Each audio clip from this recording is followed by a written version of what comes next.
Sveiki sugrįžę po arbatos pertraukėlės. Tai paragavote arbatos su muštiniu, dabar esate sotesni. Tai galėsime galbūt dar tokių klausimų užduoti, ta prasme, išdiskutuoti tam tikrom temom, kurios mums yra svarbios ir aktualios, ta prasme. Tai būkite aktyvūs, toliau klauskite, diskutuokime, reiškia, nes nuo mūsų diskusijų ir jo turinio priklausys iš esmės mūsų ateitis, ta prasme, tai yra kaip mes gyvensime toliau. Tai yra, sakykime, kokia mūsų laukia kaip matininkų ateitis po pusės metų, po metų. Tai va tas mums yra toksai pakankamai aktualus klausimas.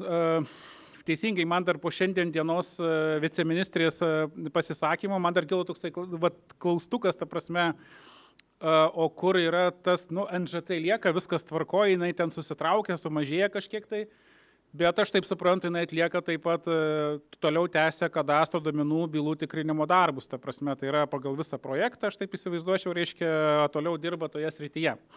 Tai gerai, tada tęskim toliau, sakykime, tų problemų iškėlimą arba kėlimą, tai vat prie kiekvienos skaidrės jūs tikrai galite pasisakyti, kelti rankas. Yra mūsų pagalbininkai, kurie prineš mikrofoną, galėsite užduoti klausimus ir galėsime diskutuoti. Taigi, tai čia baigiame diskusiją dėl derinimo su Lietuvos automobilių kelių direkcija. Kaip supratau, nuomonės išsiskiria, tai yra nacionalinė žemės tarnyba sako, kad nereikalinga, tai yra perteklinis reikalavimas. Tuo tarpu kelių direkcijos atstovai sako, kad reikalingas derinimas. Iš savo patirties, aišku, mano ta patirtis, tokia, matot, yra pusiau pedagoginė, pusiau gamybinė, tai aš, tarkim, pats esu radęs klaidų, ta prasme, bet aš sąžiningai parengiau ribas tokias, kokios mano supratimu turi būti ir kelių direkcija suderino, ta prasme, tai yra be jokių kliūčių buvo, reiškia, planai suderinti, ten buvo tokia situacija, kai, reiškia, reikėjo pataisyti, tai reiškia viskas tvarkoj kaip ir.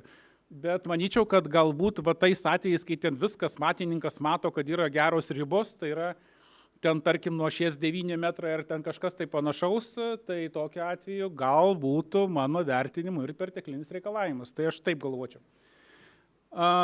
Taip, toliau tada keliaujam prie sekančių klausimų. Vėl keliai, bet jau jie yra vietinės reikšmės keliai. Jų be jokios abejonės yra daug įvairių, tai yra gatvės ir keliai patenka ir kaimo teritorijoje, ir urbanizuojama, ir urbanizuoto ir panašiai. Čia kalbame apie neurbanizuotą teritoriją, tai yra, sakykime, šiuo atveju, mūsų reiškia toks vertinimas yra, kad atliekant vietinės reikšmės kelių inžinerinių statinių ir kelio juostų kadastrinius matavimus nesilaikoma žemėtvarkos projektuose ar kituose planavimo dokumentuose nurodytų kelių pločių. Ir šie pločiai yra dažniausiai, kaip taisyklė, padidinami ir, kieno sąskaitai, tai yra gretimų žemės sklypų plotų sąskaita, tai yra iš esmės nusavinant, tam tikrą prasme nusavinant savininkų žemę. Tai vėlgi aš taip įsivaizduočiau, kad šitas klausimas turėtų būti pagal logiką teisiškai vertinamas, kad tai yra savininko ir šiuo atveju valstybinės žemės patikėtinio, sakykime, klausimas, tai yra matininkas iš esmės čia niekur. Bet mes turime tikrai visą eilę tokių objektų, ta prasme, tai yra tokių sklypų, kurie ribojasi su, sakykime, kad ir šiuo atveju, aš galbūt parodysiu, yra, sakykime, kelias yra 9 metrų pločio. Tai yra čia ištrauka iš planavimo dokumento arba žemės sklypo plano. Ir mes turime čia apačioje, tai yra, sakykime, tos raudonos linijos nubrėžtos, jos rodo kelio kaip inžinerinio statinio ribą. Ir tas inžinerinis statinys yra, sakykime, net viršijantis 13 metrų. Tai yra 9 minus 13 yra 4 metrai. 4 metrai iš esmės yra klausimas, kodėl taip yra. Aišku, čia buvo diskusija ir buvo sakoma, kad galėjo būti tai, kad yra kelio šlaitai, sankasta, ten visi kiti dalykai, bet šiuo atveju čia tokių dalykų nėra. Yra pažymėta taip, juoda spalva nubrėžtas kelias, tai yra realūs jo matmenys yra tokie, tai yra iš esmės jisai realus kelias yra maždaug 2 kartus mažesnis už kelio, sakykime, kaip inžinerinio statinio ribas, ta prasme. Iš esmės matosi ir vizualiai. Taigi, mes manytume, kad vis tik tai šitoje vietoje ir buvo kalbėta, kaip tik viceministrė kalbėjo apie tampresnį bendradarbiavimą tarp NŽT, tarkime, tarp NŽT ir savivaldybių. Tai va šitoje vietoje, kadangi tie keliai priklauso savivaldybėms ar ne, tai tokiu atveju norėtųsi tokio tampresnio bendradarbiavimo ir kad reiškia, tai yra toliau neplistų tokio, sakykime, tokia situacija, kai inžinerinis statinys yra platesnis už patį suformuotą kelią. Nes mūsų vertinimu, tai tokiu atveju, jeigu, tarkim, valstybei reikia platesnio kelio juostos, negu kad yra suprojektuota, tai tokiu atveju yra vadinamas žemės paėmimas visuomenės poreikiams. Yra tokia procedūra, turėtų būti vykdoma. Tai tokia problema. Prašom, galbūt, jeigu kas gali atsakyti į tokį klausimą ir taip pat klausimų iš auditorijos. Taip suprantu, Jurgita norės pasisakyti. Ačiū.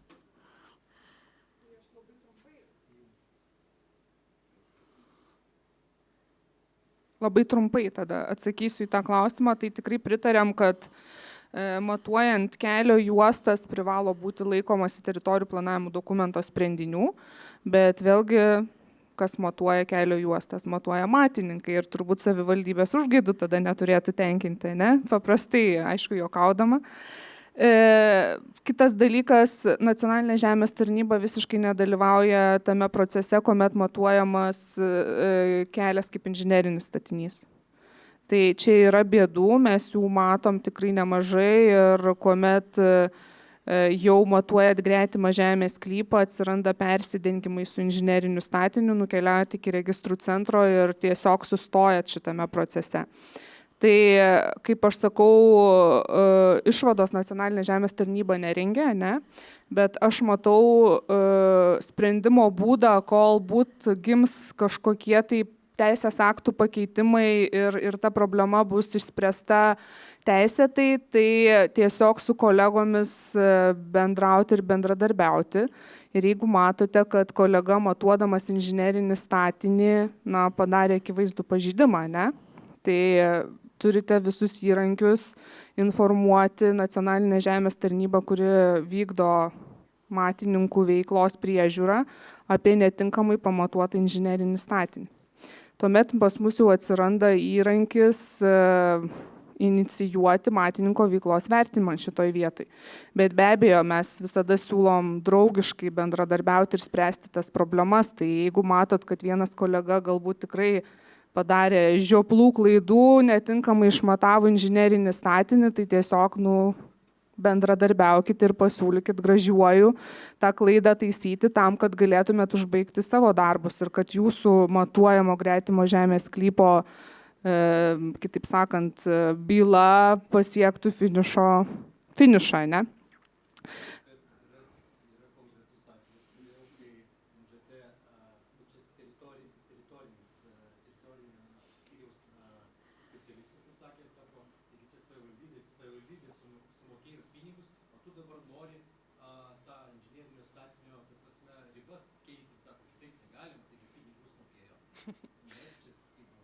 Tai sakau, nevykdykite galbūt užsakovų užgaidų, vadovaukimės visi teisės aktais. O šitas pastebėjimas, sakau, jis yra labai geras ir turbūt tiek nacionalinė žemės tarnyba, turėdama tam tikrus įrankius kontroliuoti, bet kontroliuoti gali tik tai kelio juostos kadastrinių matavimų procesą, o su inžinerinių statinių, kaip nekilnojamųjų daiktų, tame būtent matavimo procese mes čia esam tik tai tiek, kiek, sakau, susiję su matininko veiklos priežiūra.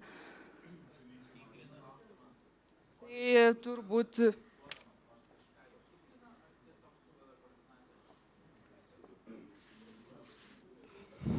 suveda koordinates, jie tiesiog žiūri.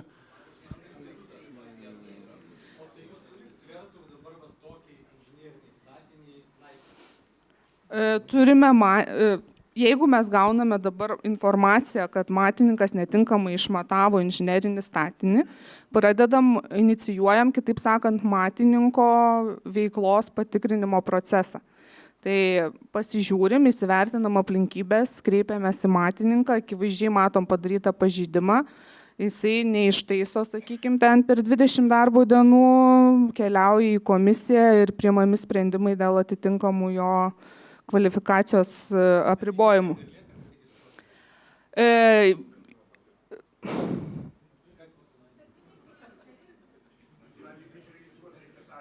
Tai, praktika tokia, galiu pasakyti, kad iš tikrųjų, kaip sakau, matininkai tikrai nėra nusiteikę kažkaip tai padarė klaidą, tų klaidų netaisyti. Turėjom situaciją tokią labai akivaizdžią, kuomet apskritai netgi konfiguracija buvo pakeista kelio juostos. Kaip pavyzdys, T formos kelio juosta buvo suprojektuota detaliajam plane, o matininkas matuodamas kelio juostą, savivaldybės iniciatyva, aišku, išmatavo L formos ir nukando tą galą, kur po to pradėjo inicijuoti įsiterpusio žemės sklypo suformavimo procesai ir uždarytas privažiavimas liko keliems asmenims.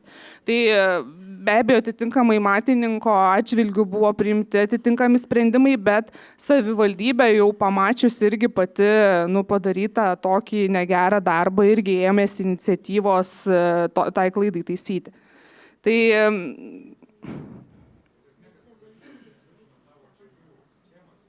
Tai tos schemos lieka tomis schemomis. Tai ne teritorijų planavimo dokumentas ir tos raudonosios linijos vadinamos, jos turi sutapti tie sprendiniai su teritorijų planavimo dokumento sprendiniais. Tai matininkas daro pagal teisės aktus ir teritorijų planavimo dokumento sprendinius. Tai čia raginimas ir jums visiems.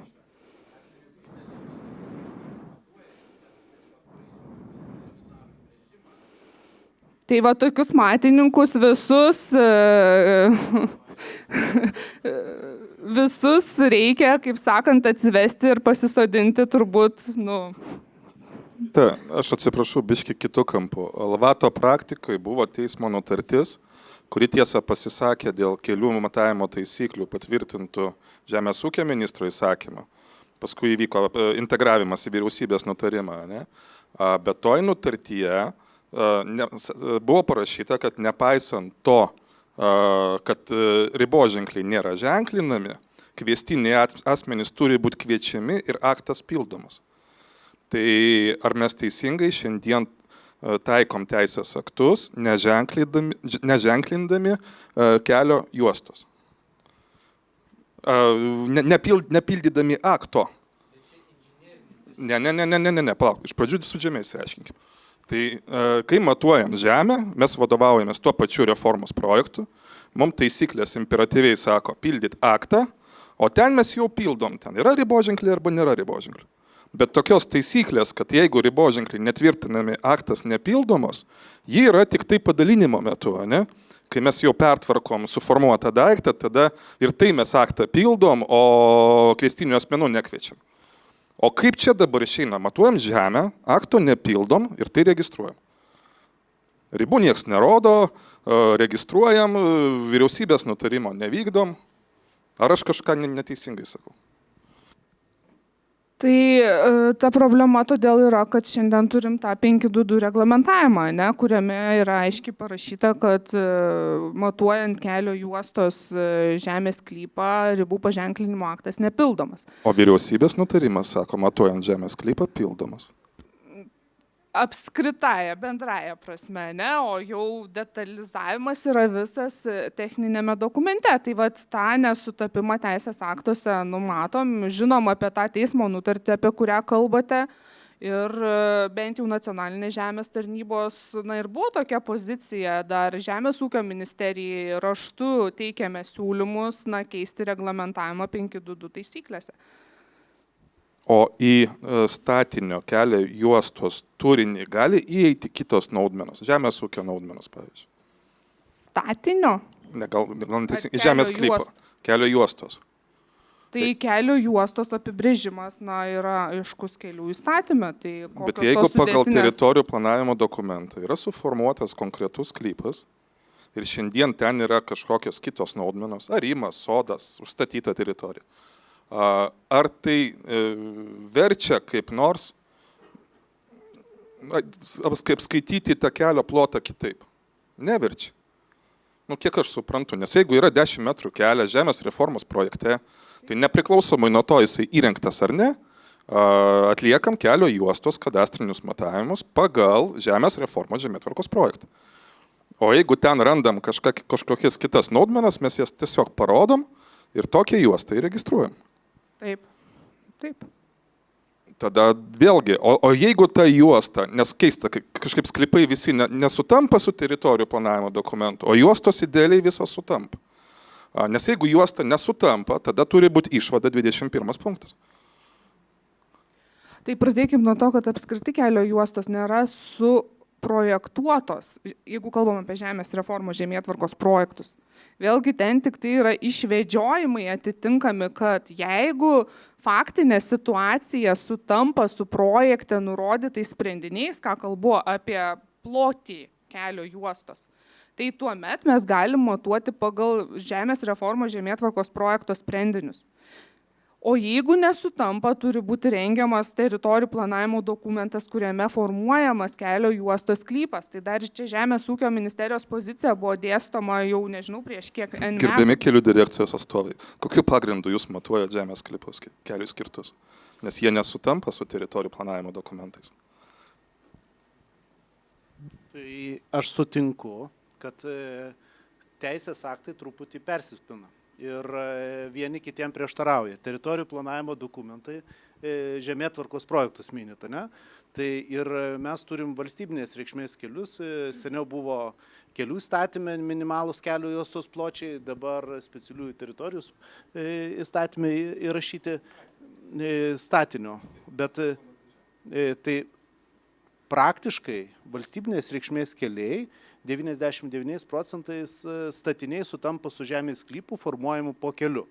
Atskirais atvejais truputį galbūt 1% yra žemės sklypai. Ką jūs turite omeny, kad statinys platesnis? Ne, pas mus, sakyčiau, 90, jeigu 5%, tai tikrai yra sutampa žemės sklypas ir statinys. Tai čia yra vietinės reikšmės kelias. Ne, galim atsidaryti žemėlapį.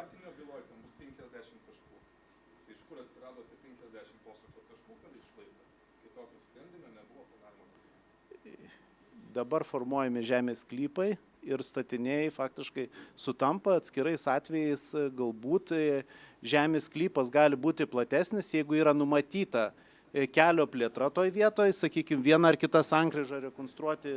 Ir jau mes iš anksto žinom, formuojant, kad ten tai bus, kreipiamės formuodami į nacionalinę žemės tarnybą, gaunam pritarimą ir formuojam platesnį žemės sklypą.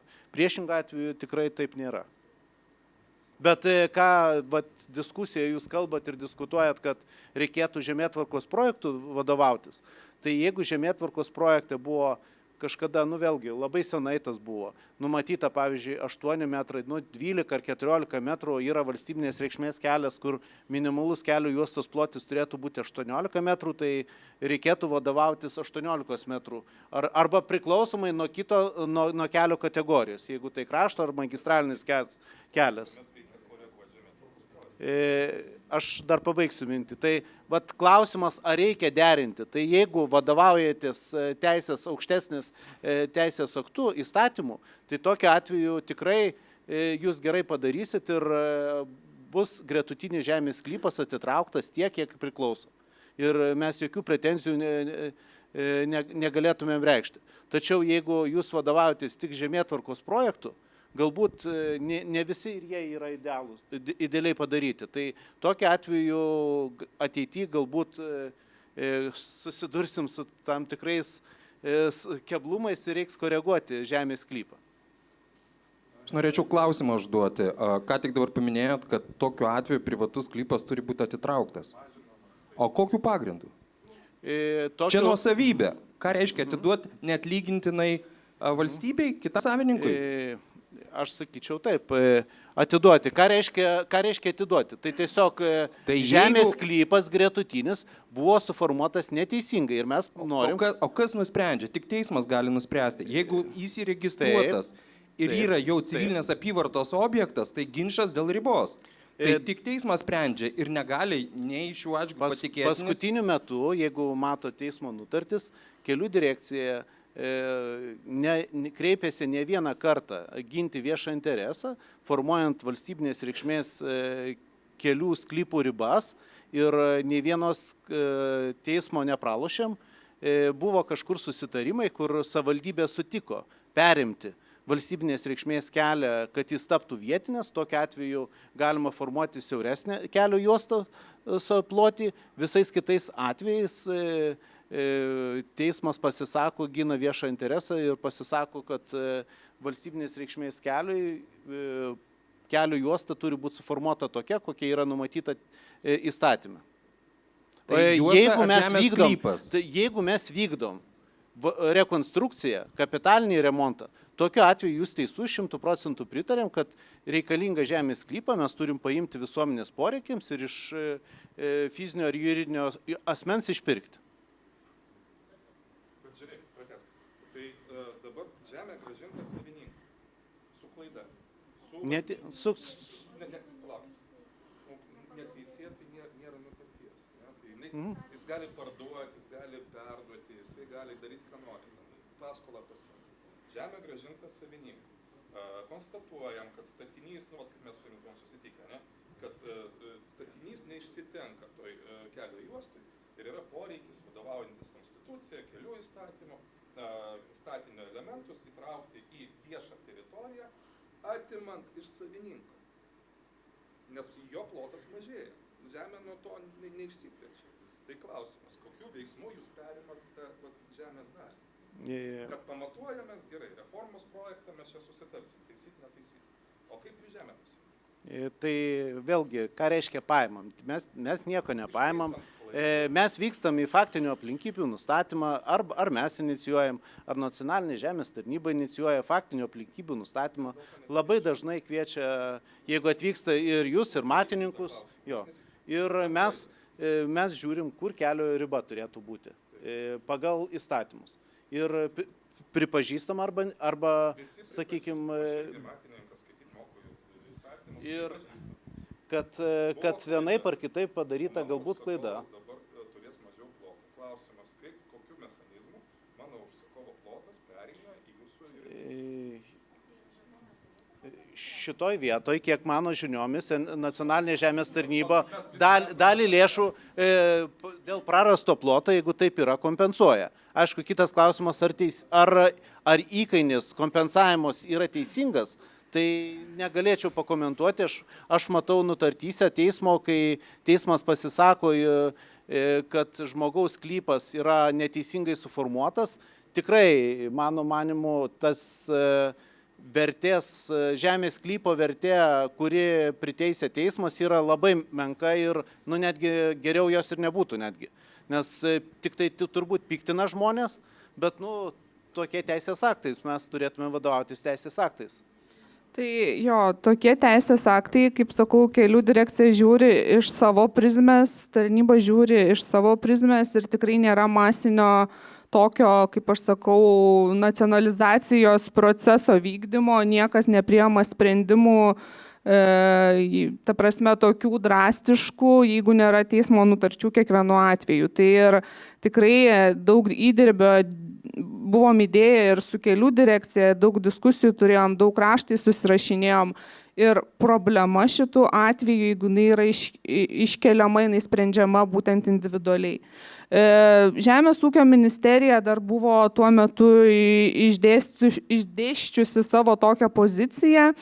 Jeigu gretimą sklypą matuojant, ta prasme mes matome, kad buvo reformos projekte padaryta klaida, netinkamai nurodyta kelio juostos plotis ir taip toliau ir panašiai, ir žemės sklypo savininkas sutinka atsitraukti geranoriškai, kaip sakant, savo valia ir palikti tą plotį tokį, koks turėtų būti pagal kelių įstatymę tuo metu numatytą reglamentavimą, tai kompensacija galėtų būti mokama, bet vėlgi ta kompensacija mokama tik tai pirmajam žemės sklypo įgijėjui. Jeigu tas sklypas yra perleistas, tos kompensacijos jokios niekas negaus už tą ploto trūkumą. Tai šioj situacijoje aš galbūt tikrai tą diskusiją galbūt neverta tęsti, nes problema yra sprendžiama kiekvienu individualiu atveju.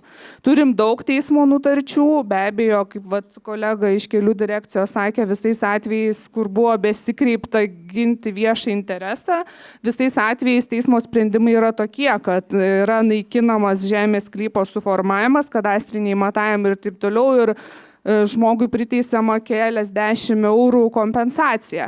Tai teismų praktika yra tokia, bet jinai yra taikytina kiekvienu individualiu atveju, ir mes masiniam kažkokiam tai sprendimo būdui, individualių teismo sprendimų negalėtume taikyti. Tai atsakymas būtų toks. Jurgita, bet ką aš girdžiu, visais atvejais naikinami suformuoti sklypai. Tai iš esmės visais atvejais mes turim imperatyvą atlikti projekto korektūrą, ne kadastriniais matavimais tą klausimą spręsti.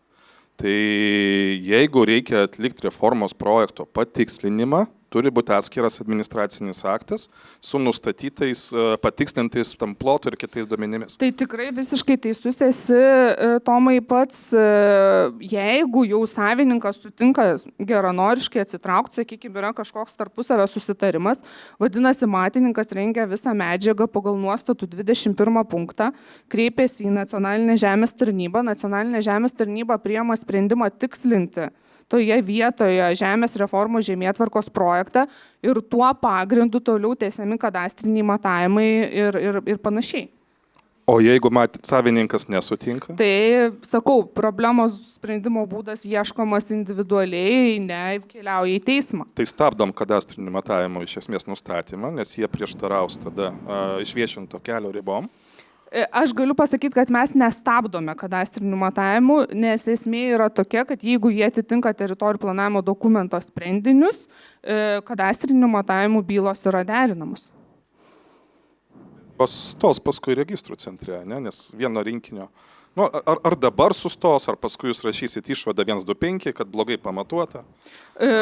Kažin, ar blogai pamatuota. Tai čia klausimas, ar blogai pamatuota, jeigu teritorijų planavimo dokumento sprendiniai yra tokie. Tai taip, mes atsidurėm teisme, bet kokiu atveju. Priešingai pasakyčiau, ne prieštaraujant, bet kai mes formuojam žemės sklypą ir jau žmonių yra gretutiniai sklypai pamatuoti neteisingai, tada mes kreipiamės jau tokiu atveju ginti viešą interesą ir NŽT, sakykime, būna suderinusi vienus ar kitus sklypus. Tai šitoj vietoj ginant viešą interesą tik tai teismas individualiai vertina kiekvieną atvejį ir maža to, galbūt kažkur mes būnam ir prisiderinę, galbūt kai kur jau būna suderinta, bet ginant viešą interesą mes tada, sakykime, prokurorės ar prokurorė žiūri visą kelią ir mums klausia klausimą, o kodėl tas sklypas neišlaiko 9 metrų. Ir mes tokiu atveju priversti, ginant viešą interesą, žiūrėti visą žemės sklypą ir kiekvieną anksčiau užregistruotą žemės sklypą faktiškai teikti, jeigu jis neišlaiko tam tikrų atstumų, ginti viešą interesą, kad atsitrauktų. Pagrindinė mintis, teisingai buvo Jurgitos pasakyta, taisimas per projekto korektūrą, ne per kadastrinius matavimus. Va šitą savo užsirašyti. Jeigu per projekto korektūrą, aš atsiprašau, gal aš tai labai, ne? Tai tada tai iš naujo koreguojam projektą, kompensuojam savininkui ploto trūkumus ir tada tik tai įgyvendinam. Problema yra tame, kad reikalaujama įgyvendinimo metu iš matininko nusižengti nuo projekto ir atsižvelgti faktiškai pastatytą statusą.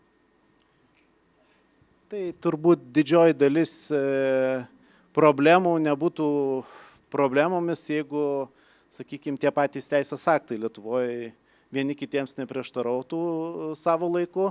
Dabar turbūt taip nebėra, bet prieš keliolika metų truputį skiriasi. Tai va čia tos ir problemos ir šleifas ir eina iš nuo to.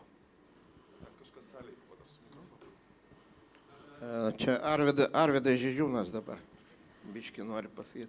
Aš nesiginčičiau dėl tų valstybinių kelių, netgi ir kaimo teritorijoje, aišku, kas čia darosi negerai, labiau priveliama prispaudžiama kelio inžinierinis įrenginys prie preliminarių matavimų, kas sudaro problemą įgyvendinti kitų sklypų matavimą.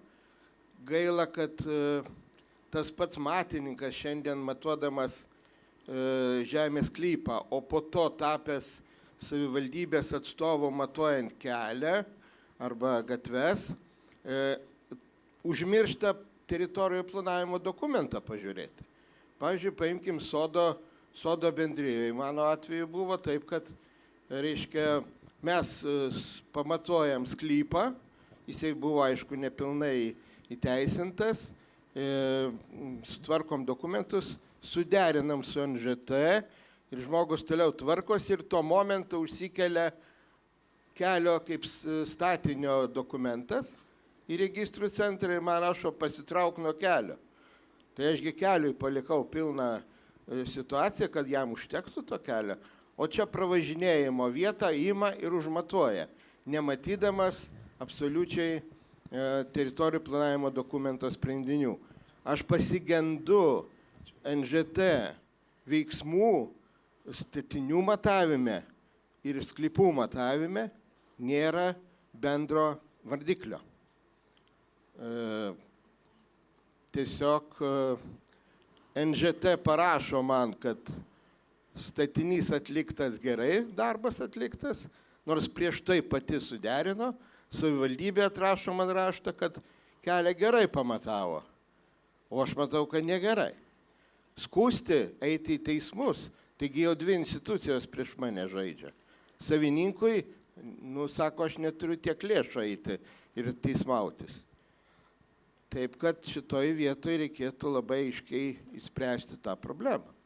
Ir NŽT turi valdyti ir statinių matavimą, ir matininko veiksmus.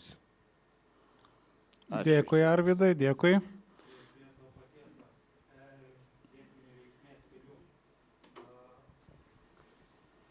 Kaip dėl vietinės reikšmės kelių, kaip iš atstovas iš kelių direkcijos sakė, 90% tai, kas yra statinys kelio, tampa ribomis. Taip pat lygiai su vietinės reikšmės keliais. Pirma atsiranda statinys ir paskiau atsiranda ribos. Bet ar pastebėjot, kad 90% statinių atsiranda pagal preliminarias ribas sutabdinta?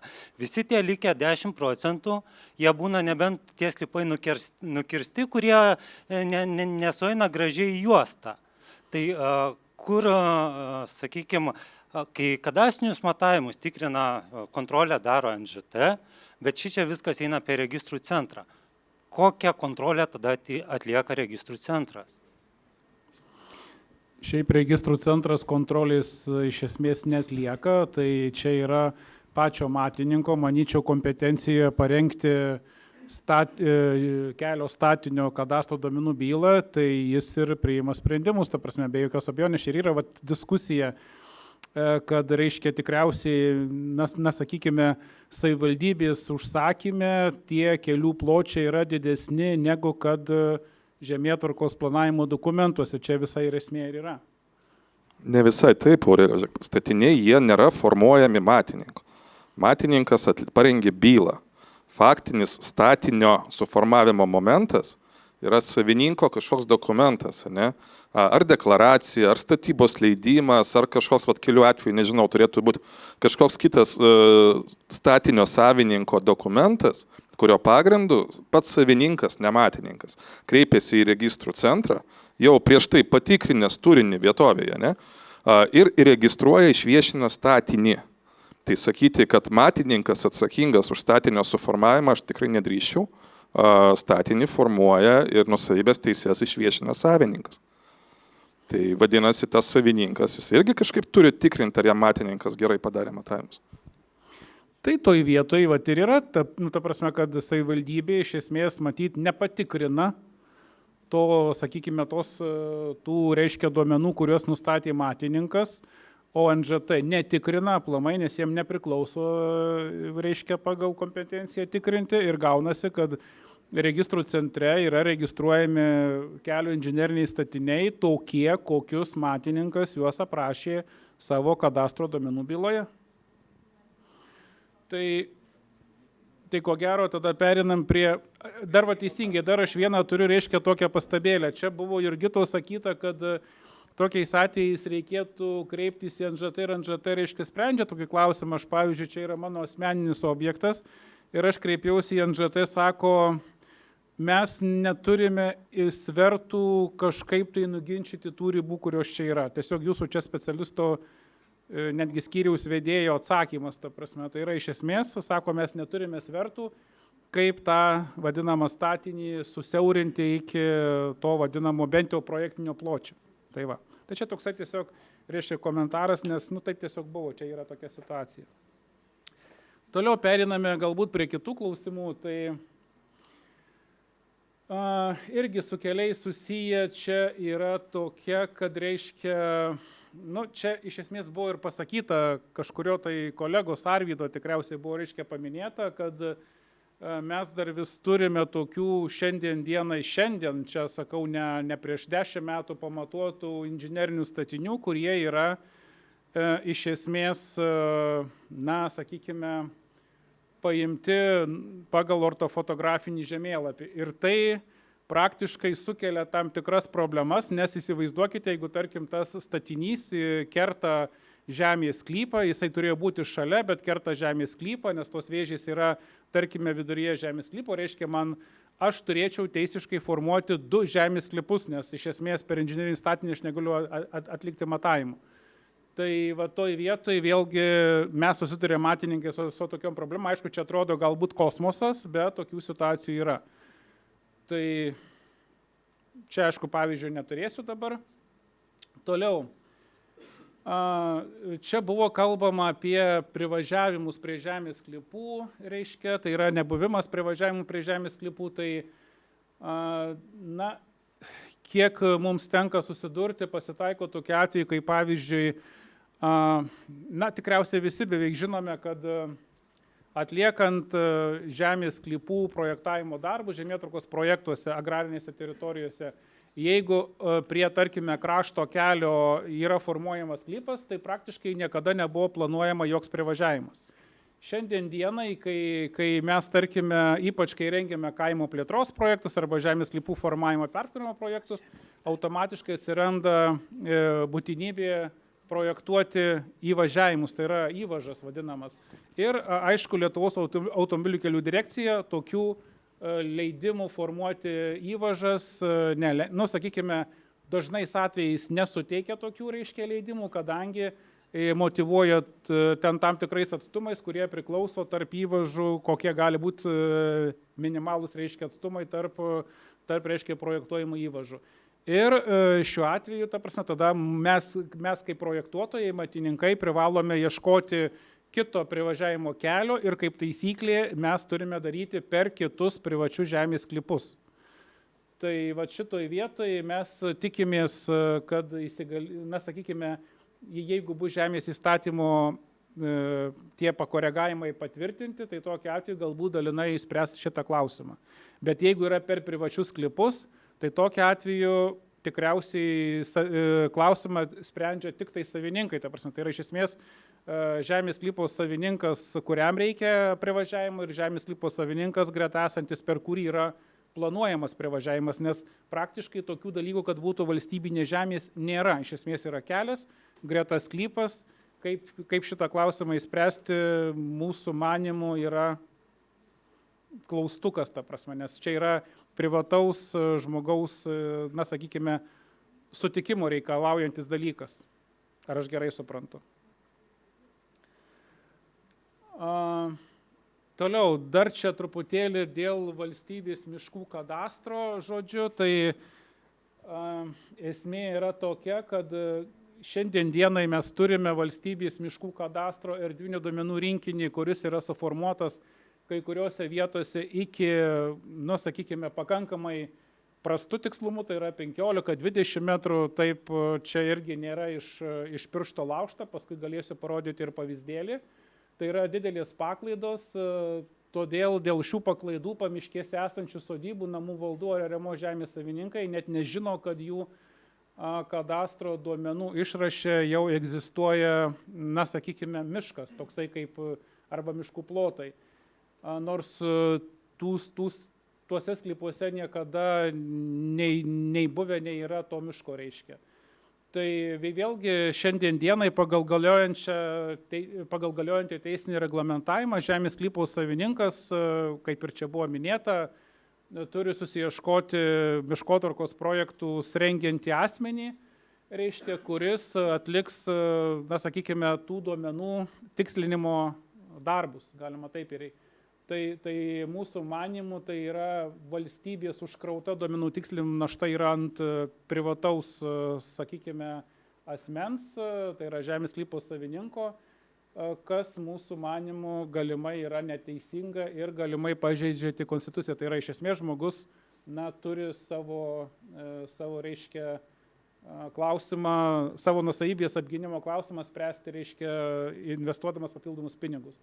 Ir norėtų pasisakyti teisininkas. Pakomentuoti šiek tiek, pasidalinti, kadangi miškų palėtėme jau sklypus. Čia buvo paminėta, kad savininkui siūlyt pasidaryti miškotvarkos projektą, tai tikrai reikėtų, nes per jį nusistatys naudmenos kelias arba išmiškinimas, kurioje vietoje reikia, nes kitų atveju, konkrečiai situacija, viskas savininkui net nežinant, kad čia miškas, tai yra miško paklotė. Tai yra aplinkos ministerijos inspekcija pagal 17 straipsnį miškų gali bausti, kad žmogus važiuoja su mašina, kad ir į savo sklypą, bet pas juos pagal mišką paklotę jie gali bausti, nuskaičiuoti žalą. Arba pagal administracinio nusižengimo kodekso 282 bauda ten, sakykime, jeigu ypatingai žalo, dažniausiai ten paskaičiuoja žalą, tai iki 300 eurų bauda. Tai tiesiog atliekant matavimus, čia mano pastebėjimas, nes jau yra ir bylos tokios Klaipėdoj, byloj tenais savininkas yra nuskausmintas labai dėl tos paklotės sunaikinimo, tai kad savininkas nepakliūtų į tokio neaiškumus, kur kelias vis dėlto pravažiuojant, nes čia NŽT poziciją laiko kaip viešą vidaus kelią, šiuo atžvilgiu miškininkai laiko kaip naudmeno, o ne kelio ir ne inžinierinį statinį.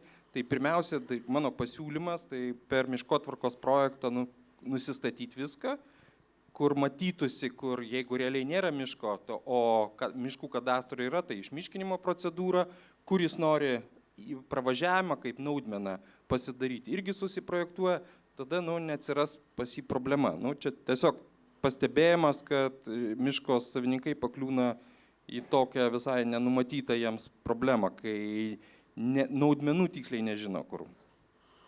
Mano būtų klausimėlis, kokia jūsų nuomonė, tarkim, jeigu yra, sakykime, tokie atvejai, kai, tarkime, savininkas nežino. Mano vertinimu, mano supratimu, tai valstybė turi informuoti, tarkim, jeigu pas žemės sklypo savininką atsirado, tarkime, miško, sakykime, naudmenos kažkokios, tai tarkime, namų valdoje įsivaizduokite. Ten niekada medžiai neaugo, tai yra miško nebuvo, ta prasme, ir reiškia, tiesiog, esmė yra tame. Yra sukertami du sluoksniai, tai yra valstybės miškų kadastro sluoksnis, yra sukertamas su žemės sklypų sluoksniu ir, reiškia, yra įskaičiuojamas vadinamas plotas. Ir jau yra, reiškia, pateikiama valstybės miškų kadastro duomenyse kaip, tarkime, miško žemė. Tuo tarpu savininkas visiškai nežino. Ir tik tai, kai jis, tarkim, tikslina kadastro duomenis, jam matininkas pasako, pas tave sklype yra įtaksuoti miškai. Reikia juos išimti. Įsivaizduojat, ar ne? Tai kaip jūsų manimo, ar čia yra teisėta, kad, tarkim, savininkui yra, sakykime, tam tikra prasme suvaržomos teisės, nes jisai iš esmės turi finansuoti tuos darbus, reiškia, kad būtų, reiškia, tas žemės sklypas išmiškintas, arba kitaip tariant, išimti miškai. Nu, čia matot, yra kaip, kai esi savininkas nekilnojamo turto, kaip savininkas, yra ir pareigos rūpinti savo turtu. Nu, teismų praktika, tai jeigu viešajam registre miškų kadastre yra duomuo netitinkantis tikrovės, jis kaip savininkas turi imtis priemonių tuos ištaisyti duomenis. Ir buvo neseniai pas mane tokia konkreti byla, tai ten įsisprendė paprastai išmiškinimas, tai prasme ten matyti seniai kažkas taip, ar pagal šešėlio ortofoto padarė, kad miškas, ten jokio miško nėra, nu bet, ta prasme, oficialiai patvarkė, užėmė, aišku, 3 savaitės, išmiškinta ir viskas tas susitvarkė. Dabar, ką pats mini, kad žala atsirado, ne, kad čia vat matininkas važiavom, nu, yra žalos institutas, kas tuos duomenys neteisingai įvedė, nu, tai jis gali per teismą kreiptis į teismą, paduoti, kas yra tvarkytojas to registro, kad buvo paskelbti netitinkantis duomenys, aš patyriau žalą ir bylinėtis tokiu būdu. Ir viskas paprasta. Nu, tai išmiškinimas. Tai tūkstančiai žmonių, tai yra sisteminė klaida, tai yra ne tų savininkų, kurie turi turto ir turi jo rūpintis, ir lyg tai jie vengtų jo rūpintis, bet staiga atsiranda, reiškia, dėl kažkokios valstybės institucijos klaidų, jiems atsiranda žala ir tada 1000 žmonių ar 2000 ar 5000 visi.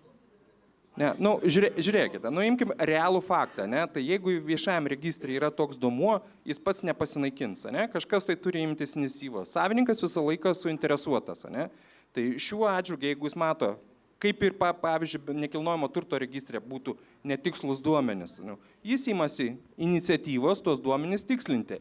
Ir jeigu ne dėl jo kaltės to klaida atsirado, nu, civilinis kodeksas aišku apsako, kaip jis gali tą žalą, jeigu jis patyrė, susitvarkyti.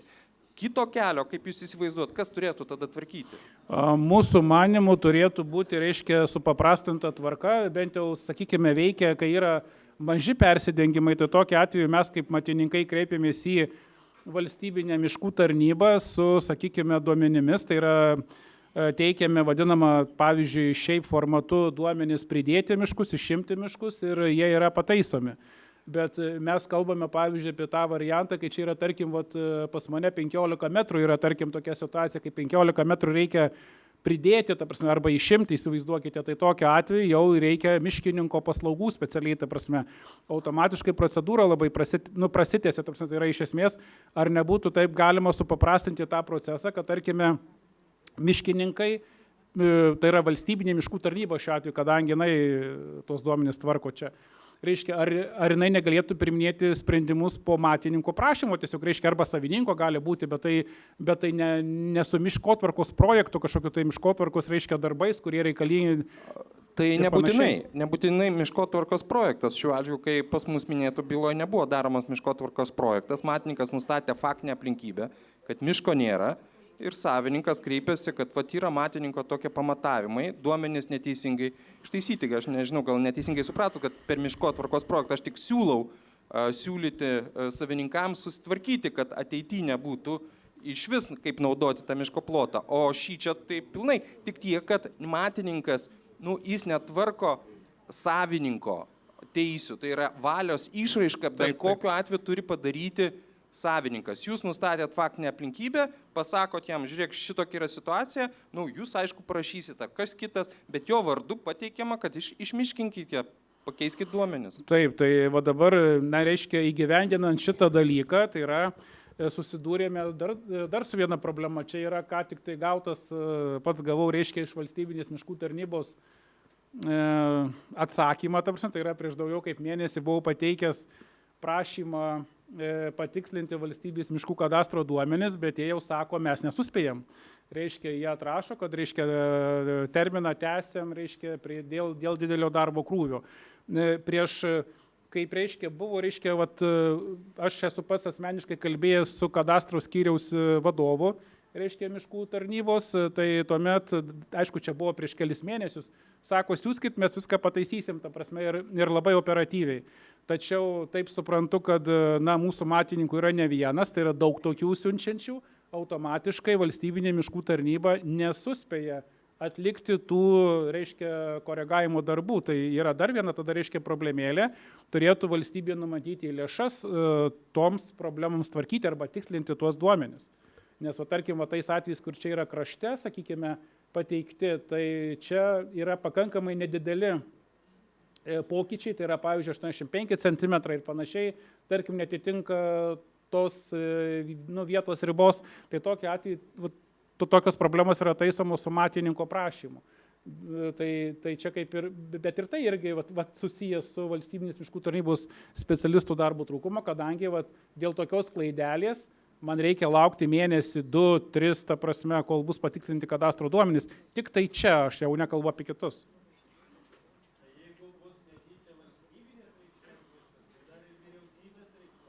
Taip, teisingai. Gerai, tada keliaujam galbūt toliau, reiškia, su klausimais.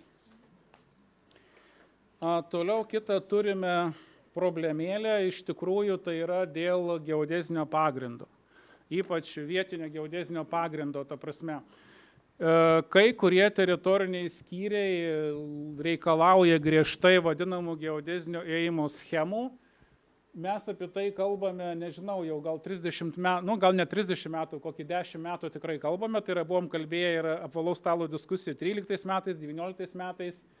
Buvo žadėti tam tikri pokyčiai, bet jie taip ir iki šiandien dienos neįvyko ir mes matininkai priversti, galima sakyti, nežinau, iš kur imti tuos vietinius geodezinio pagrindus punktus, reiškia, ir atlikti tuos vadinamus susiejimo darbus arba geodezinių matavimų susiejimo, reiškia, darbus su žemės sklypu, tarp žemės sklypo ir to geodezinio pagrindo, kuriame buvo atlikti kadastriniai matavimai. Tai mūsų siūlymas yra surasti naują kažkokį tai sprendimą, reiškia, kuriuo būtų galima šitą problemėlę spręsti, ypač tam tikrose probleminiuose teritoriniuose skyriuose, čia galbūt liečia žiedinės savivaldybės ir didžiuosius miestus, ta prasme. Ar būtų jūsų koks nors? Tai tos problemos turbūt aiškios ir kaip jau minėjot, daugelį metų apie jas kalbam. Tai, žinot, teritorinis skyrius irgi kartais vadovaujasi tais teisės aktais ir moka paskaityti, kas tiesiai šviesiai parašyta juodo ant balto. Tai taisyklės taip dabar sako ir nuostatai, kad jeigu sklypas buvo matuotas sąlyginėje ar vietinėje sistemoje, nėra kitokio varianto, kaip netlikus ėjimo ir net stačius ribų nuo tos pačios sistemos punktų, kitokio varianto nėra reglamentuoto teisės aktuose. Tai tas teritorinių skyrių reikalavimas komplektuoti kadastro duomenų byloje ėjimo schemą yra pagrįstas ir kartais paskambinat kažkuris, lyg tai išsidiskutuojam ir aš puikiai jūs suprantu, kad nėra išlikusių punktų, nes mes patikras irgi patys priversti daryti ir neseniai Kauno rajone ėjimą darėm 8 km, jeigu nepameluosiu. Tai jūs įsivaizduokit,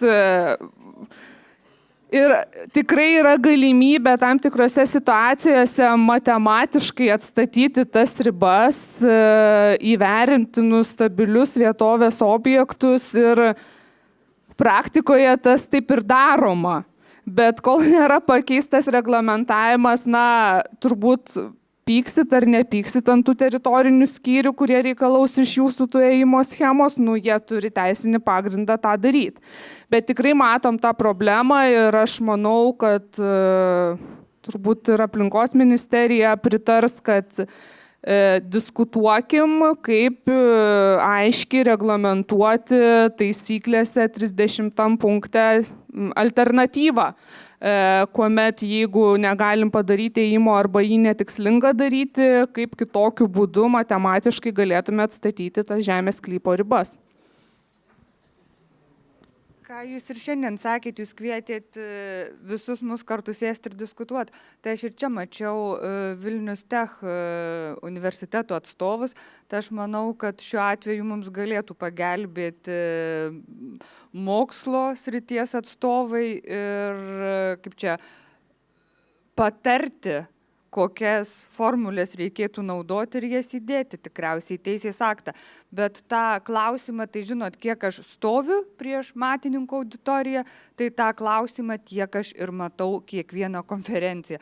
Tai vadinasi, nu, tai kaip čia pasakyti, tai reikia kažką padaryti, ne?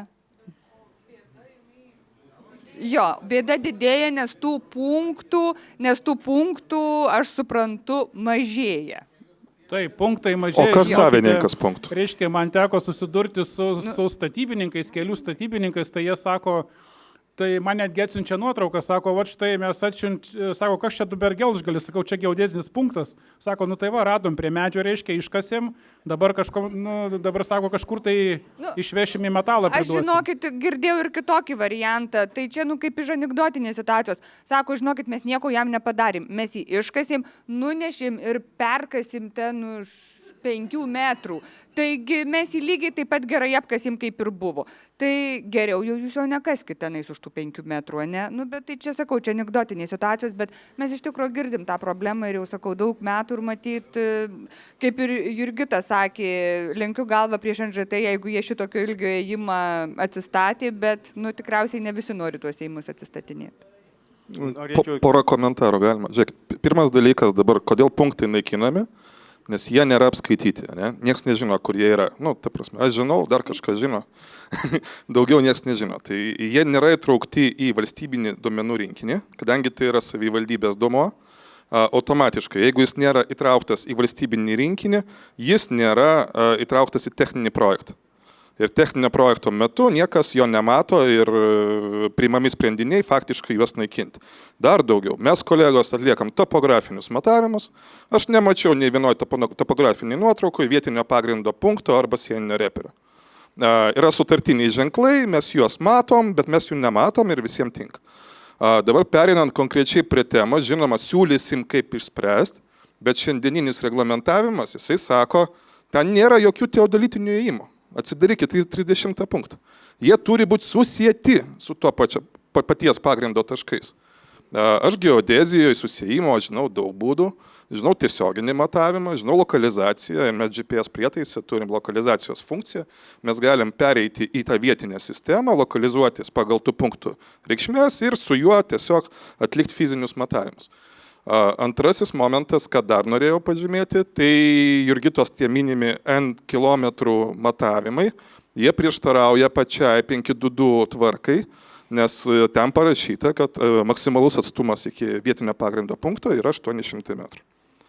Tai jeigu iš esmės 800 metrų spindulių nėra vietinio pagrindo punkto, va čia mes ir atvažiuojame. Ką dar? Reikia uždaryti, tai turi būti į ten ir atgal. Tai 400 lieka. Dėl šito susijimo ir... Pareplikuosiu, jokių formui, tai mes matavimų neatlikinėjom, jūs kaip matininkai, mes tiesiog sprendėm, ieškojom problemos sprendimo būdo, tai turbūt leistinas tas 8 km ėjimas. Dar norėčiau paminėti, gal galima. Yra ir kita svarbi problema, tai yra, kad ankstesnieji matavimai jie buvo daryti su klaidomis. Nesvarbu, kad buvo naudoti vietiniai punktai, bet tie ėjimai buvo pavaryti kabantis, be kontrolės. Yra klaidos ir mes čia nebegalime tiesiog nei transformacijų naudoti nieko, nes niekas nebetinka. Reiškia, turime kalbėti apie kitus vėl sprendimo būdus ir ieškoti matematinių ir politinių, kaip mes ir pasakėme, nes reikės keisti teisės aktus, išspręsti tas situacijas, kada akivaizdžiai matome, kad neįmanoma, reiškia, matematiškai išspręsti, tada turės būti kitas būdas. Permatavimas, perskaičiavimas, įteisinamas kitais būdais. Todėl tai yra tikrai pakankamai sudėtinga problema ir, kaip minėjom, reikės ir akademinės bendruomenės įsitraukimo greičiausiai. Dėkui. Kaip tik dar norėčiau papildyti, būtent dėl klaidingų matavimų, kur yra akivaizdžiai padarytos klaidos, kur yra vietovėje parodytos ribos, kadastriniais matavimais parodyta pastato siena, šiai dienai matuoja tos pastato sienos nesutampa po 1,5, po metrą, Vilniaus senamiestis, tarkim. Pasižiūri, kas matavo prieš tai? Nieko nesakysim apie tai, kas matavom, ten visi puikiai žinom, kokiu metodu jie buvo matuoti. Tik tai reikia dabar kaip tą visą dalyką įspręsti, kad kiekvieną kartą nereikėtų po pusę metų kariauti su teritoriniais skyriais, kad pripažintų, kad tavo matavimai yra geri. Čia tas dalykas yra svarbiausias. Laimėjo, pas tave 80 nuomininkų nebuvo sklype? Nes pas mane tokia situacija. Buvo ir tokių. Aš plotą pataisysiu, yra tas žemės tarnybos raštas, ne, teritoriniam skyriam, kur jūs taip dėl pastatų mes sutinkam, matuokit pagal pastatus, bet nepakeiskit plotą.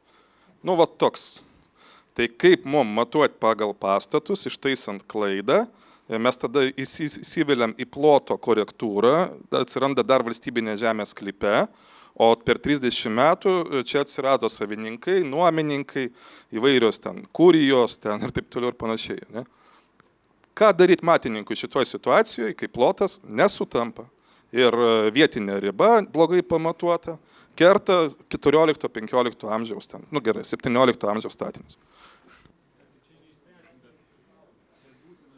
Čia, manau, atsakymas sunku kažką tai ir atsakyti tokiais atvejais, bet šitas dėl to ploto, kur yra plotai skiriasi ir akivaizdžiai tu apmatuoji ir sienos ir turėtų būti kažkoks sprendimo būdas, kad tas klaidas taisyti. Nes šiai dienai yra dar viena bėda.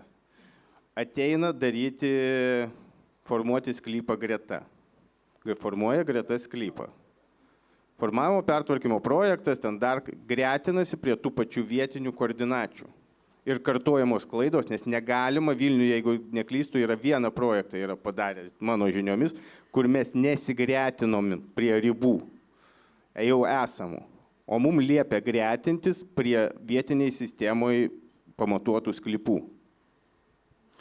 Tai čia tikriausiai reikėtų prašyti nacionalinės žemės tarnybos, kad administracija centrinė vis tik tai tą informaciją pasidalintų su teritoriniais skyriais ir kad būtų toksai, sakykime, turėtume bendrą vardiklį, kaip vertiname vieną ar kitą situaciją, nes iš tikrųjų taip ir pasitaiko, kad tarkime viename skyriuje prašo vienokių dalykų, kitame skyriuje kitokių ir tada matininkas, tarkim, kad ir Kaune išvažiuodamas iš miesto į rajoną, jau jis turi kitaip matuoti, tai aš jau nekalbu apie, tarkim, Vilnių ir Kauną.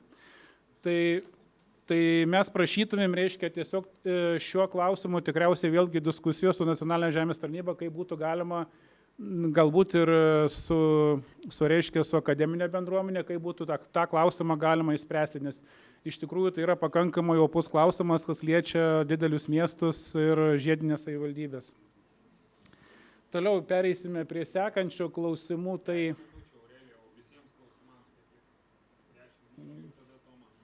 gerai. Taip, čia yra toksai mūsų prašymas, nežinau, arba tiesiog pastebėjimas, čia galbūt savininkam labiau liečia, nes dažnai projektuojant ar, tarkim, rengiant ar žemėtvarkos planavimo dokumentus, ar, sakykime, ar tiesiog miškotvarkos projektus, reiškia, yra naudojama vadinama antrinė preliminarių matavimų medžiaga, tai yra iš registrų centro duomenys. Tai ar tai mūsų yra toksai matymas, kad mes siūlome patikslinti teisės aktų nuostatas, kad būtent būtų prievolė atlikti to sklypo tikslius kadastrinius matavimus LKS 94 koordinačių sistemoje. Tai yra, tada įsispręstų tie klausimai, kurie, tarkime, paskui mes projektuotojai susidurėm su tuo, kad, tarkime, jeigu reiškia projektuojam sklypus, tai susidurėm su tuo, kad reikia tikslinti tuos projektus, o kas liečia miškotvarkinius projektus, tai čia mes matome problemą, kad, tarkime, preliminarių matavimų duomenys, ypač miškuose, yra ganėtinai netikslus, tai yra labai mažo tikslumo, yra dideli persislinkimai ir tokiu atveju, manytume, reikėtų, reiškia, jeigu būtų įvestas toksai reikalavimas atlikti kadastrinius matavimus, tai ta problema išsispręstų. Tai aš gal trumpai komentarą, tai ta problema jūs jau kaip matininkų bendruomenė keliat gan seniai ir dar turbūt 19 metų, kai vyko apskritojo stalo diskusijos, buvo vienas iš protokolinių sprendimų, kad siūlyti tokį teisės akto pakeitimą. Tai nacionalinė žemės tarnyba tikrai savo matymą ir siūlymus išdėščiusi buvo, bet buvo vis dėlto priimtas sprendimas, kad netikslinga keisti teisės aktų, nes atsirastų papildoma administracinė našta. Bet iš kitos pusės, iš praktikos, kiek tenka susidurti, tai tikrai daugeliu atvejų ir patys savininkai iniciatyvą rodo prieš priimant sprendimą pertvarkyti vienokiu ar kitokiu būdu žemės sklypą, prieš tai atlikti žemės sklypų kadastrinius matavimus. Prievolės tokios nėra, bet galimybė tą daryti yra, tai nežinau.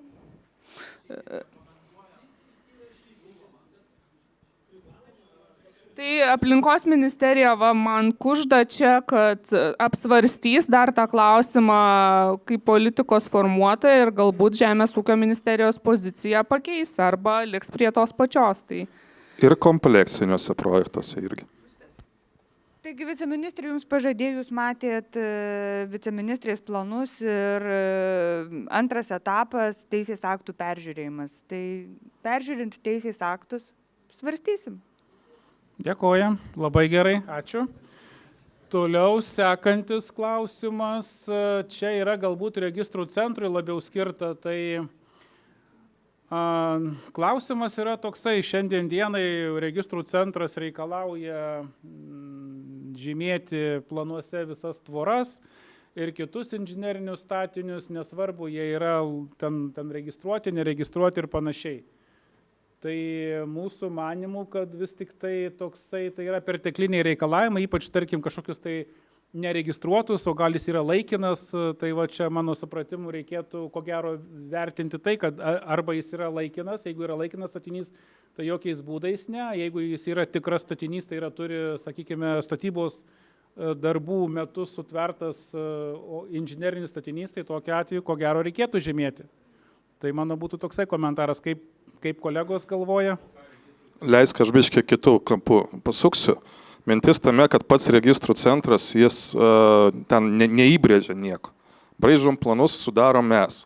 Ir kai mes matom tvorą, pagal geodezijos kartografijos reglamentą, mes ten naudojam 2708 kodą ir žymim tvorą. Tai bėda yra tame, kad viename GKTR jisai yra statinys, kitame jisai nėra statinys. Ir aš prašiau, čia Žilvinas pabėgo kažkur, ne? Yra GIS centro dar žmonių. Klausiau pasižiūrėti su ta tvora, ar yra sutartinis ženklas pažymėti laikiną statinį. GKTR. Mano žiniomis nėra. Tai mes turim teismų nutartis, kad mes privalom pažymėti faktinį naudojimą, nes paskui vyksta ginčai tarp ribų. Ir buvo kolegos teismuose, kai šiltnamio neparodė, kai ten tvoros elemento kažkokio, o kita vertus mes turim prievolę žymėti tik statinius. Tai va čia įvyksta ginčas pats. Tai ar mes turim pažymėti visą situaciją, ar tik tai statinius? Nes taisyklių irgi ten trečias punktas sako, kad antropogeniniai elementai žymimi pagal geodezinį kartografinį reglamentą, kuriame yra viskas. Ir obelis, ir tvoros, ir laikini statiniai. O tada kitas punktas sako, kad tvoros, ten statiniai žymimi tik tai tie, kurie atitinka ir laikini statiniai nežymimi. Tai čia yra prieštara taisyklėse, kurią naudojasi registrų centras.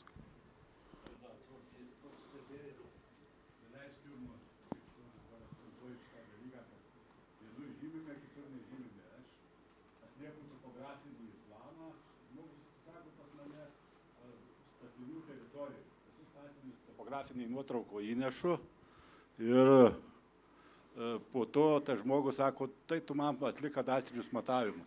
Ir tai kaip aš dabar taip juokingai atrodau kaip geodezininkas ir matininkas, kadastrinių matavimų duomenyse laikinų statinių nėra. Pasiima specialistas mano topografinę ir kadastrinius ir sako, tai kas čia žmogelis dirbu. Čia yra visi statiniai sužymėti, kadastriniam plane nėra jau tų statinių, nes jie kadangi laikini. Tai kaip man dabar šitoj situacijoje, man kažkas galėtų pasakyti, kaip daryti iš tikrųjų? Mano supratimu, čia turinys yra visai kitas, ta prasme, tai yra kadastriniai matavimai, yra kadastro duomenų nekilnojamo daikto arba jų, reiškia, nustatymas, o topografinis planas yra, reiškia, skirtas projektavimui, kur mes iš esmės detaliai. Bet suprantate, taip, laikinas, nelaikinas, jeigu yra laikinas statinys, pavyzdžiui, tvora, aplamai, yra kalbama taip pat kadastro nuostatuose, kad reiškia kas yra nekilnojamieji daiktai. Tai laikini statiniai nėra priskiriami prie nekilnojamųjų daiktų, tokių, kurie yra registruojami ir panašiai. Tai suprantu. Gerai, tai gal tada šiuo klausimu tiek, nes mes labai spaudžia laikas, dar turime keletą klausimų, labai greitai apžvelgti. Dėl SŽNS teritorijų, tai jau, kaip mes suprantame, viskas yra nuspręsta, tai yra registrų centre mes jas turime, bet klausimas, ar mes galėtumėm jas turėti skaitiniu pavidalu. Bet čia tikriausiai nežinau, kam užduot klausimą, tai yra aš kaip projektuotojas noriu turėti shape arba DVG failę tas specialiasias sąlygas, nes tarkim, aš atlieku, pavyzdžiui, projektavimo darbus. Rengiu žemės sklypo formavimo pertvarkymo projektą. Bus galimybė? Ačiū, labai gerai tada. Užfiksavome, planuojama, artimiausioje ateityje dar tada pridėsime. Gerai, toliau. Žinokit, neturim laiko, reikia labai pagreitinti procesą. Čia, mes tikriausiai jau kalbėjom iš visų tų diskusijų iki šiol, susidarėm įspūdį, kad NŽT vis tik tai priima skirtingus sprendimus labai panašiose situacijose. Tai yra, mano vertinimu, čia reikėtų tikriausiai Jurgitos prašyti, kad būtų didesnė diskusija tarp NŽT teritorinių skyrių specialistų, kurie tikrina kadastro bylas. Toksai galbūt, aš nežinau, irgi tokį susirinkite vietą, tarkim, kad ir čia suvažiuokite ir padiskutuokite, nes tikrai būna tokių gana juokingų situacijų, kai vienam skyriuje sako daryk taip, o kitam skyriui kodėl tu štai padarėjai. Reiškia, toksai gaunasi tas matininkas, toks truputėlį. Ir abu du skyriai sako, mums centrinis, taip sakė. Tai tikrai pripažįstu, kad yra ta situacija tokia, jinai yra, apgailėtina turbūt, ne? Bet tikrai visas pastangas dedam, kad ta praktika būtų vienoda. Turime savo vidinę sistemą, kaip sako, centrinis pasakė, ne? Kur dedam tuos metodinius išaiškinimus jiems. Organizuojam ir tuos pačius susitikimus, vertinam ir jų surašytų tikrinimo aktų kokybę. Jiems duodam užduotį susidaryti priemonių planus, kaip tų klaidų vengti ir perteklinių reikalavimų nereikalauti ir taip toliau ir panašiai, bet institucija didelė, žmonės įvairūs su savo pažiūromis, tikrai yra sudėtinga ir sunku, bet tikrai dedam visas pastangas ir ateityje be abejo turbūt dar intensyviau ir intensyvesnė ta kontrolė jų bus, bet tuo labiau ir ta žmonių kaita yra nemaža. Žmonės keičiasi, ateina.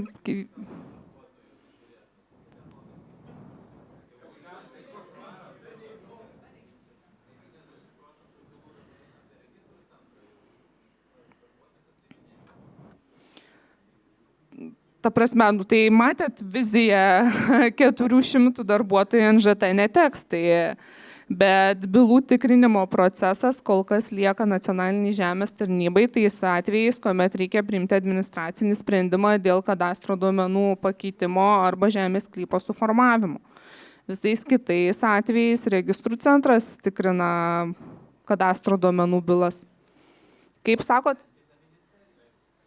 Ten kita ministerija, ne, kadastro valdytojas yra aplinkos ministerija. Tai čia, žinot, steigėjas, bet yra valdytojai atskiri, tai registro valdytojas yra Teisingumo ministerija, kadastro aplinkos ministerija, tai įtakos politinė prasme tikrai turi. Jūs kalbate apie tai, kad registrų centre neturėtų būti tikrinamos kadastro duomenų bylos, teisingai suprantu. Tai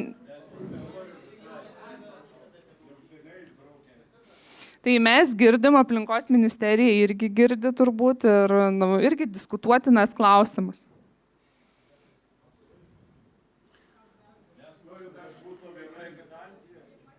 Viskas.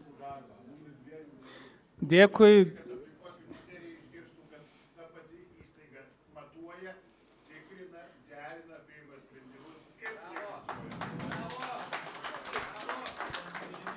Iš tikrųjų, aplinkos ministerija tai girdi ir ką mes ir sakėm, kad mes tikrai peržiūrėsim tiek kadastro įstatymų nuostatas, tiek nekilnojamo turto kadastro nuostatus. Ir tikrai tam tikros derinimo procedūros mes manom, kad jos keisis.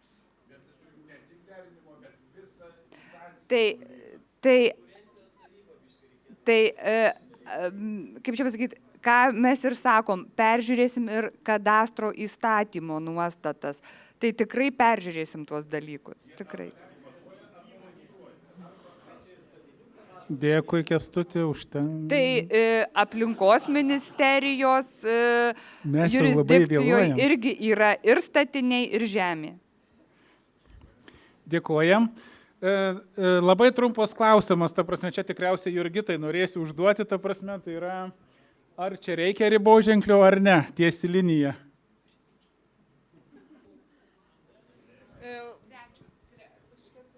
Taip, trečio. Tiesi linija, joje ateina, sakykime, žemės sklypo riba, vieni skyriai reikalauja, kiti nereikalauja uždėti riboženklį, ta prasme. Čia naujai atsiradęs, ne ribos posūkio taškas dabar. Ne, čia yra riba, ta prasme, tai yra sklypo riba sena. Atsišakoja, ta prasme, tiesiog sklypas eina, sakykime, iš trečio taško, reiškia, atsišakoja sklypas.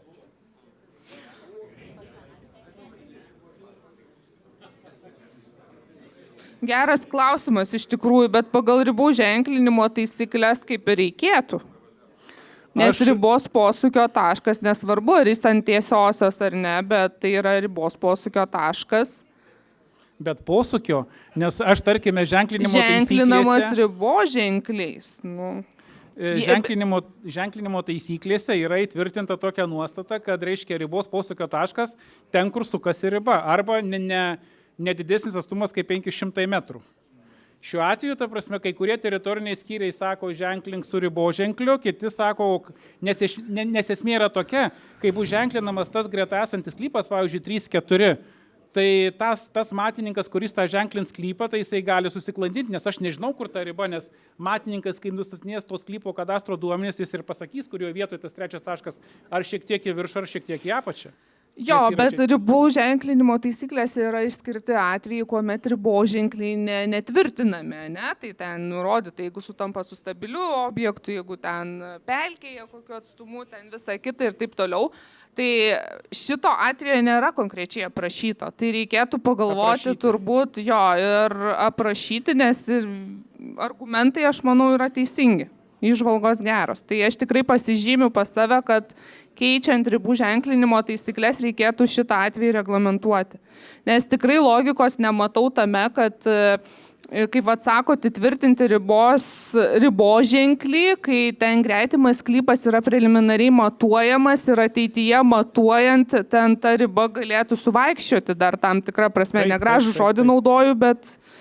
Taip, būtent gali suvaikščioti ir ta prasme paskui, kai ateis tas matininkas, jisai ras riboženklį, sakys, yra riboženklis, aš užsimatuoju aklai ir viskas. Taip. Ir tarkim, ar paskui ploto trūkumas, ar ten siauriau, ar ten plačiau įsivaizduojat, reiškia. Aš tai manyčiau, jo, tai tą atvejį tikrai tikslinga būtų apsirašyti. Dėkui. Toliau tada norime prašyti, kad būtų galima pasirašyti elektroniniu parašu žemės sklypo planus. Kolegos sakė bus, nes pastabas teikiam teisės aktui, visi matom poreikį, tai aplinkos ministerija pritarė tam, tai elektroninių bylų rengimo taisyklėse bus tas reglamentuota. Dėkojam, ačiū labai. Taip, toliau pasitaiko, kai kolega, tarkime, padarė klaidą. PVZ, turime tokių, reiškia, situacijų. Kai, tarkime, yra ten, sakykime, atlikti matavimai ir, sakykime, yra griovys, turėtų būti griovio viduryje riboženklis, sakykime, riba, ne riboženklis, riba turėtų būti, bet yra 6 metrai nutolę, čia, sakykime, nesueina irgi tam tikrais, ta prasme, tiesiog va tokios situacijos. Taip pat, kai nesueina kadastriniai matavimai, tarkime, per 8 metrus, sakykime šiuo atveju, nesueina matavimai per 13 metrų ir taip toliau. Tai iš esmės tokiais atvejais nėra, šiandien dienai bent jau aš nematau reglamentavimo, kuriuo būtų galima tokias klaidas taisyti, netgi, pavyzdžiui, diskutuojant su NŽT teritorinių skyrių specialistais, kurie, sakykime, tikrina arba tikrins tas bylas. Jie sako, mes nežinom, reiškia, kaip čia tokiu atveju, aišku, ten reikia važiuoti vietą, žiūrėti, tikrinti, bet iš esmės nėra jokio reglamentavimo, kaip matuoti. O tai nuostatų 123-27 punktai neišsprendžia čia tos problemos, kuomet matuojam dabar pagal teritorijų planavimo dokumento sprendinius, nukeliauja iki registrų centro, yra nustatomas persidengimas arba nesutapimas ir tada NŽT priima išvadą, kuris tikslintinas, kuris ne. Tai procesas, aš manau, ir mechanizmas pats yra sureglamentuotas, tai galbūt reikia komunikuoti ir naudotis tuo mechanizmu, nes aš matau čia tą sprendimo būdą. Dėkui. Jurgita, atsiprašau, suvelsiu aš dabar. Žiūrėkit, riba nustatyta griovio vidurio, ne? Tai ką reiškia griovio vidurys? Ar griovio apačia, ar vidurys tarp šlaitų? Mes turbūt, jeigu pradėsim šitų klausimų diskutuoti, išeisim rytoj ryte. Taip, tai žiūrėk, tai vienais metais mes taip interpretuojam, kitais metais mes kitaip interpretuojam. Tai vienais metais jūs priimat vieną išvadą, o paskui rašot išvadą, kad taisytinas yra taisytinas. Ne?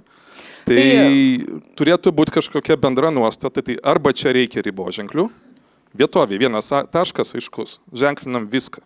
Griovius, kelius, dubelius kalam.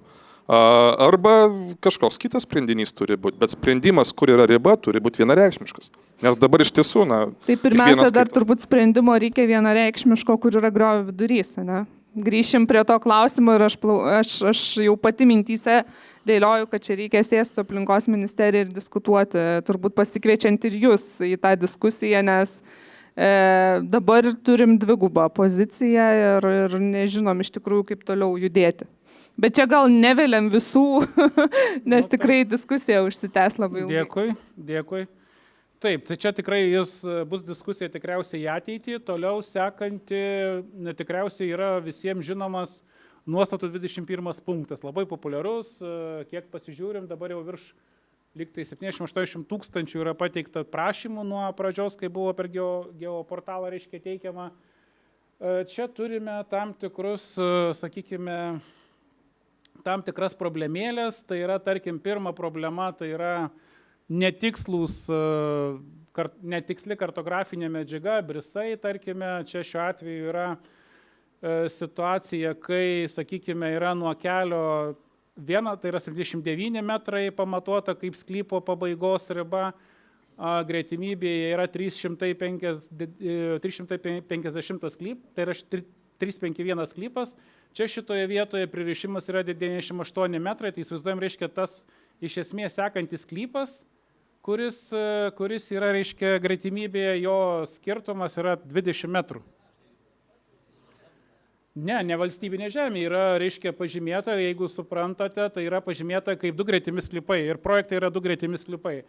Tokiu atveju yra akivaizdi tikriausiai projektavimo arba projekto gyvendinimo klaida, reikėtų taip įvertinti. Taip, tai tokiais atvejais nėra iš esmės irgi tokio vadinamo vientiso teisinio reglamentavimo, bent jau mūsų vertinimo.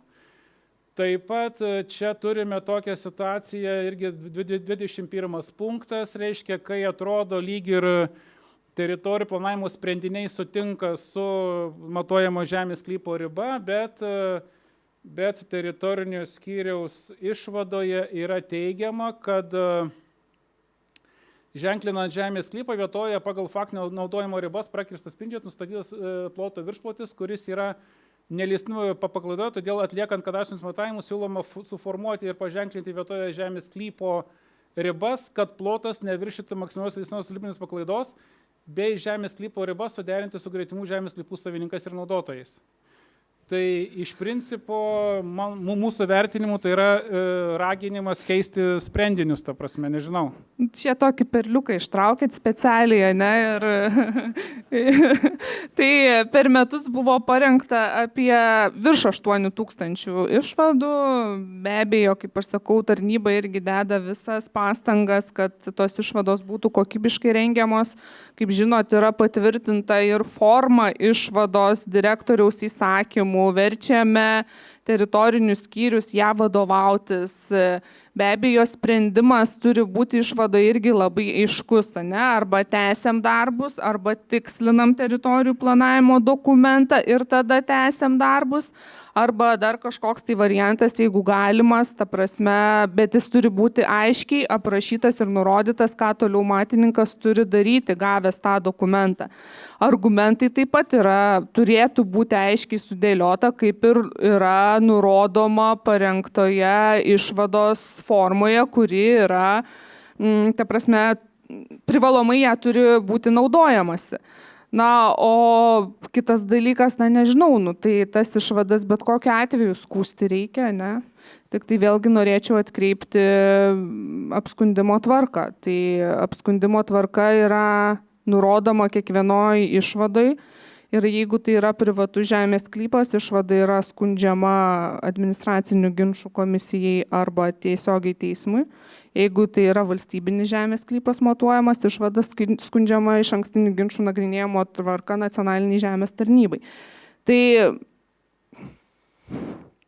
kaip sakau, pastangos yra tikrai dedamos visos, stengiamės, kad tos išvados būtų kuo kokybiškesnės ir kad tokių perliukų nebūtų ir nebūtų gėda čia turbūt stovėti prieš jūs. Aš matau, aš su skyriaus specialistė kalbėjau, kuri rašė tą išvadą.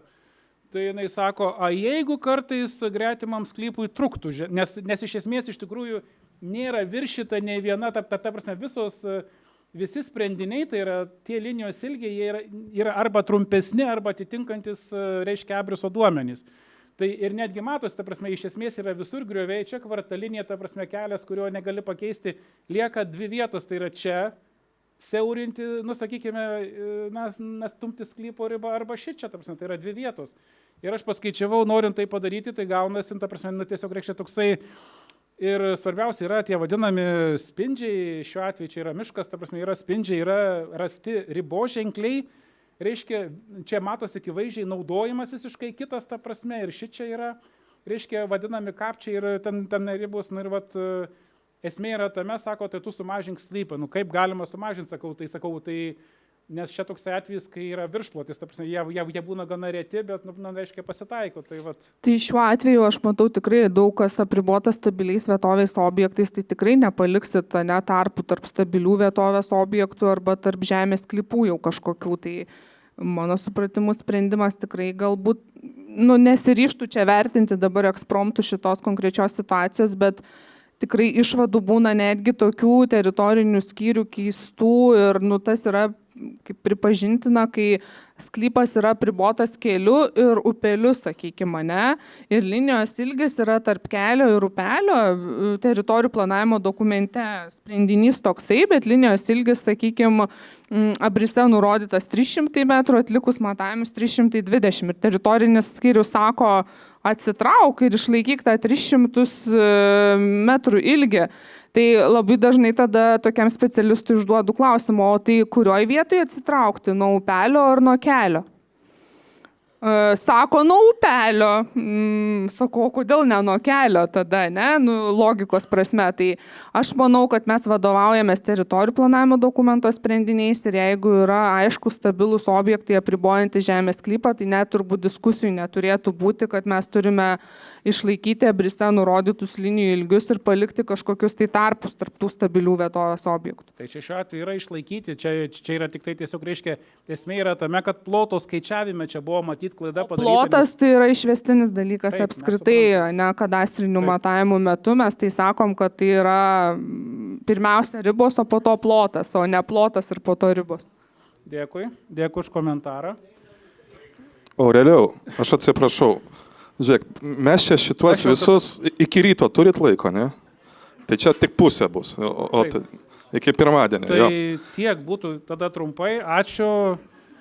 Ačiū žodžiu ir nežinau, gal norite pasisakyti arba Tomas gal prašo mūsų pirmininką užbaigti mūsų konferenciją. Ar... Jo, tai tiesiog, kaip matot, spręstinų klausimų yra daug, tačiau aš taip pasižiūriu dabar į auditoriją. Na, yra daug senų veidų, yra daug naujų senų veidų, žmonės tie patys. Žmonės tie patys, problema ta pati, mes tiesiog nesusėdam, jų neišsprendžiam. Yra savininkai, kur yra matininkai, vėlgi, kurie įsivaizduoja, va, dažnai mes kalbam, sakom, NŽT turi duoti išaiškinimą arba ministerija turi parašyti taisyklės, ten miškininkai blogi, architektai mus puola, ten va, nu, kažkaip va, nuolatos aš girdžiu va, tą retoriką, bet supraskit, be šitų va, žmonių, kurie yra, čia tik geri matininkai, blogi net važiavo. Blogieji matininkai, jie neateina, nebendrauja, į sąjungas nestoja, nesirodo. Čia yra tik geri matininkai. Tai vat, šitoje auditorijoje vat, yra paskutinis, galutinis kiekis žmonių Lietuvoje, kuris gali šitos klausimus išspręsti. Ir aš raginu visus, mes esame atviri, kaip matot, renginiai organizuojami ne tik sąjungos viduje, mes kviečiam visus matininkus, projektuotojus, tiesą kvietė, man labai trūko notarų rūmų atstovų, nes tos bėdos su statiniais, mes kaip ir įrašom neregistruotus, bet tada sandorių niekas netvirtina. Tada tos laikinus statinius reikalauja registruoti nekilnojamo turto registrę ir pusė nekilnojamo turto duomenų bus laikini statiniai. Nu, registrų centrui gerai, lėšos ateina, bet valstybei iš to nėra gerai. Tai raginu ties visais šitais klausimais, ties įvardintom problemam susitelkti, pasiūlyti jų sprendimo būdus ir bendraukim tarpusai. Ateikite į sąjungą. Sąjungoje mes turime ekspertų darbo grupę. Ji gali susijungti, kalbėti su universitetu, su kitais, kaip išspręsti vietinių sistemų matavimo klausimą. Vėlgi, dėl 21 punkto, dėl sprendimo, ateikite į sąjungą, parašomės tam skyriui, ne nuo Tomo, ne nuo Aurelijos, nuo sąjungos. Asociacija aptarė ir 17 matininkų mano, kad tokia išvada negera.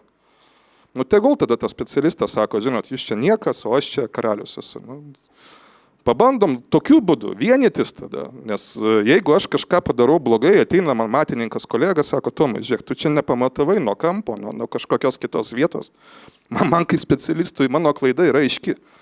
Aš tikiu ir valstybės tarnautojams, kad jeigu aš ateisiu ir pasakysiu, žiūrėk, jūs nepamatėt, va čia iš to va tokios pasiekmes. Jiegi irgi visi dirba ne pirmus metus. Iškart susigaudys, sakys, žiūrėk, va čia yra klaida. Tai ties šita nata, ačiū visiems, kurie atėjo. LGMS narius aš kviečiu pasilikti, mes turėsim dar visuotinį susirinkimą, ten sąjungos reikalus spręsim. O visus kitus kviečiu bendrauti ir spręsti tas problemas ne teismuose, Liudvikas nepatenkintas. Išspręskime administracinę tvarką, susitardami ir išspręsdami tos klausimus. Ačiū visiems.